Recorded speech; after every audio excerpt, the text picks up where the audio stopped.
اس نے آدھا پارہ پڑھا ہے یا اس نے آدھا قرآن پڑھا ہے تو اس کا ثواب نہیں پہنچے گا، یا جو ہے یہ طریقہ غلط ہے۔ نہیں، آپ نے جتنا قرآن کریم گھر کے افراد نے پڑھا ہے، گھر کے لوگوں نے پڑھا ہے، آپ پہنچا دیجئے۔ السلام علیکم ورحمۃ اللہ وبرکاتہ۔ قرآن کریم پڑھنے کے بعد اس کا ثواب مرحومین تک کیسے پہنچایا جاتا ہے، یعنی قرآن پڑھنے کے بعد کس طریقے سے بخشا جاتا ہے، اور بہت سے لوگ کیا غلطیاں کرتے ہیں وہ بھی میں آپ کے سامنے رکھنے کی کوشش کروں گا۔ دیکھیں، سب سے پہلے تو آپ یہ سمجھیں کہ جب آپ قرآن کریم پڑھنے کا ارادہ کر رہے ہیں تو آپ کے دل میں یہ ارادہ ہوتا ہے، یہ نیت ہوتی ہے کہ میں فلاں شخص کو اور فلاں کو میں بخشنے کے لیے قرآن کریم پڑھ رہا ہوں، اس کا ثواب فلاں کو پہنچانے کے لیے میں قرآن کریم کی تلاوت کر رہا ہوں۔ اب آپ نے ایک پارہ پڑھا، 2 پارے پڑھے، 3 پارے پڑھے، یا آپ نے آج ایک پارہ پڑھا، دوسرے دن دوسرا پارہ پڑھا، تو کل ملا کر کے آپ نے مہینے میں یا 15 دن میں یا 20 دن میں ایک قرآن کریم مکمل کر لیا ہے۔ تو اب آپ کے دل میں کیا نیت ہے، کیا ارادہ ہے آپ کا کہ بھئی میں فلاں کو بخشنے کے لیے یا اس کا ثواب فلاں کو پہنچانے کے لیے میں قرآن کریم پڑھ رہا ہوں، تو یہ آپ کی نیت ہو گئی۔ اب مزید آپ کو خصوصی طور پر دعا کرنا اس کی کوئی ضرورت نہیں ہے، بلکہ آپ نے جس نیت سے اور جس ارادے سے قرآن کریم پڑھا ہے وہ ارادہ آپ کا مکمل ہوگا، اور وہ نیت آپ کی مکمل ہوگی کہ آپ نے جو قرآن کریم پڑھا ہے اس کا ثواب پہنچ چکا ہے۔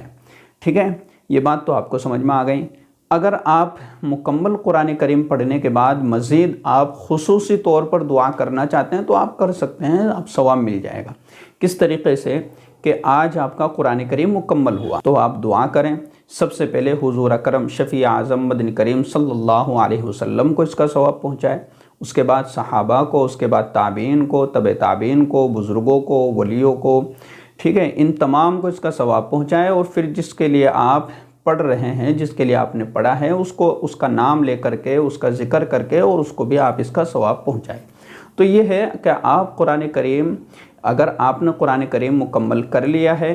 تو اس کا ثواب پہنچ جائے گا، لیکن اگر آپ مزید دعاؤں کے ذریعے سے اس کا ثواب پہنچانا چاہتے ہیں تو آپ تمام ولیوں کا، تمام بزرگوں کا، اور اللہ کے نبی صلی اللہ علیہ وسلم کا خصوصی طور پر، اور تمام صحابہ کا، اور تمام تبع تابعین اور تابعین اور تمام کا آپ کو ذکر کرنا ہے۔ اگر نہیں کر سکتے تو آپ جو ہے اپنے جس کے لیے آپ نے پڑھا ہے اس کے لیے بھی آپ جو ہے اس کا ثواب پہنچا سکتے ہیں۔ ٹھیک ہے، اب کچھ لوگ کیا غلطی کرتے ہیں وہ میں آپ کے سامنے رکھنے کی کوشش کر رہا ہوں کہ کسی نے 2 قرآن کریم پڑھ لیے اور ایک نے آدھا قرآن کریم پڑھا، یعنی ایک ہی گھر کے چند افراد ہے جس میں سے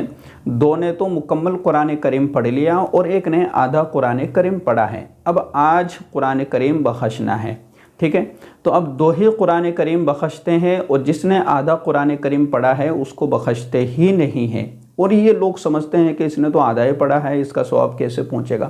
نہیں میرے عزیزوں، آپ نے 2.5 قرآن کریم مکمل کر لیا آپ کے گھر کے افراد نے، تو آپ 2.5 قرآن کا ثواب پہنچا دیجئے۔ نہ یہ کہ آپ نے اس نے آدھا پارہ پڑھا ہے یا اس نے آدھا قرآن پڑھا ہے تو اس کا ثواب نہیں پہنچے گا، یا جو ہے یہ طریقہ غلط ہے۔ نہیں، آپ نے جتنا قرآن کریم گھر کے افراد نے پڑھا ہے، گھر کے لوگوں نے پڑھا ہے، آپ پہنچا دیجئے۔ یا مسجد کے امام صاحب نے یا مسجد کے بچوں نے آدھا قرآن کریم پڑھا اور آدھا آپ نے پڑھا، اور کسی نے آدھا پڑھ لیا، تو اس طرح کر کے 1.5 قرآن کریم مکمل ہوا، تو آپ 1.5 قرآن کریم کا مکمل ثواب پہنچا دیجئے، اس کو روک کر کے مت رکھیے۔ یہ بہت سے لوگ غلطی کرتے ہیں، اور میں تو یہ کہتا ہوں کہ اگر آپ نے ایک قرآن کریم کی سورت بھی پڑھی ہے، سورہ فاتحہ بھی آپ نے پڑھی ہے، یا کوئی چھوٹی سی سورت بھی آپ نے پڑھی ہے، اور آپ اپنے مرحومین کو اس کا ثواب پہنچانا چاہتے ہیں تو آپ اس کا ثواب پہنچا سکتے ہیں۔ کہ جب بھی آپ نماز پڑھتے ہیں، آپ کے کوئی قریبی رشتہ دار ہے یا آپ کا کوئی قریبی ہے اور اس کو آپ ثواب پہنچانا چاہتے ہیں، تو آپ نماز کے بعد بھی آپ اس کو کوئی چھوٹی سی سورت آپ نے پڑھ لی، تو چھوٹی سی سورت پڑھنے کے بعد آپ یہ دعا کر سکتے ہیں کہ اس کا ثواب اللہ فلاں کو پہنچ جائے۔